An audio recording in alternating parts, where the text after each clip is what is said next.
Thank you అధ్యక్ష. అధ్యక్ష, ఎవరిమైనా కూడా పోలీస్ డిపార్ట్మెంట్ మీద మాట్లాడుతున్న సందర్భంలో ప్రభుత్వం ఏం చెప్తే అది చేస్తారని గౌరవ మంత్రి గారు చెప్పినారు అధ్యక్ష. వారికి సూటి ఒకటే మీ ద్వారా అడుగుతున్నాను అధ్యక్ష. ప్రోటోకాల్ పాటించాలన్నప్పుడు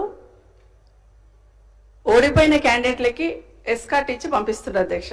అది మీరు డైరెక్షన్ ఇచ్చున్నారా? ఒక్క దగ్గరే కాదండి మంత్రి గారు, అంతటా జరుగుతూ ఉంది. అదొకటి అధ్యక్ష. గౌరవ శాసనసభ్యులు మాట్లాడుతూ ట్రాఫిక్ వాళ్ళ గురించి చెప్పారు అధ్యక్ష. వాస్తవం అధ్యక్ష, వాళ్ళ ఆరోగ్యాలన్నీ పాడైపోతూ ఉంటాయి. నిజంగా వాళ్ళ ఆరోగ్యాలు ఎఫెక్ట్ అవుతాయి. కాబట్టి గతంలో 30% అడిషనల్గా ఇచ్చున్నాం అధ్యక్ష. వీలుంటే ఇంకా కొంచెం పెంచితే కూడా అభ్యంతరం లేదు, వాళ్ళకి అలవెన్స్ ఇచ్చున్నాము.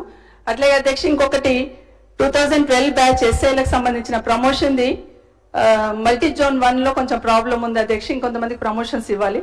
మీరు ఎట్లా కొత్త పోలీస్ స్టేషన్స్ ఏర్పాటు చేస్తామంటున్నారు కాబట్టి ఇది ప్రత్యేకంగా దృష్టిలో పెట్టుకోవాలని కోరుతా ఉన్నాను అధ్యక్ష. మిగతా విషయాల గురించి ఏదైనా సమస్యలు మాట్లాడితే సిస్టంలో ఉన్న లోపాలను మాట్లాడతాం, కానీ ఈ డిపార్ట్మెంట్ను డిమోరలైజ్ చేయాలనే ఆలోచన ఎవరికి ఉండదు అధ్యక్ష. దయచేసి అది అర్థం చేసుకోవాలి.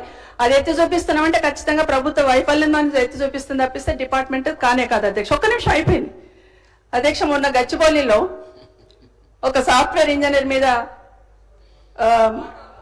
ఆటోలు అధ్యక్ష. ఇంతకుముందు పోలీస్ డిపార్ట్మెంట్ వాళ్ళే మా ఆటో ఈజ్ సేఫ్ అని ఒకటి పెట్టారు అధ్యక్ష. మరి ఇది ఏమైంది ఒకసారి చూసుకోవాలి అధ్యక్ష. అన్నిటికన్నా ఎక్కువగా వీళ్ళ వెల్ఫేర్ గురించి కూడా ఆలోచించాలి అధ్యక్ష. 14 నెలల్లో 22 మంది సూసైడ్ చేసుకున్నారు అధ్యక్ష డిపార్ట్మెంట్ వాళ్ళు. సో 14 మంది కానిస్టేబుల్లు, సిఐలు, ఎస్ఐలు నంబర్ ఉంది అధ్యక్ష చెప్పాలంటే వాళ్ళ పేర్లతో సహా. ఎందుకు జరుగుతుంది? ఇలా జరగకుండా ఉండాలంటే కౌన్సిలింగ్ ఇవ్వడం, వాళ్ళకున్న ఒత్తిడి ఏంటని తెలుసుకోవడం, వాళ్ళకు కొంత రిలీఫ్ కల్పించడం, ప్రభుత్వం నుండి ఈ దిశగా కూడా ఆలోచించాలని మీ ద్వారా గౌరవ మంత్రి గారిని కోరుతున్నాను అధ్యక్ష. పాయల్ శంకర్ గారు.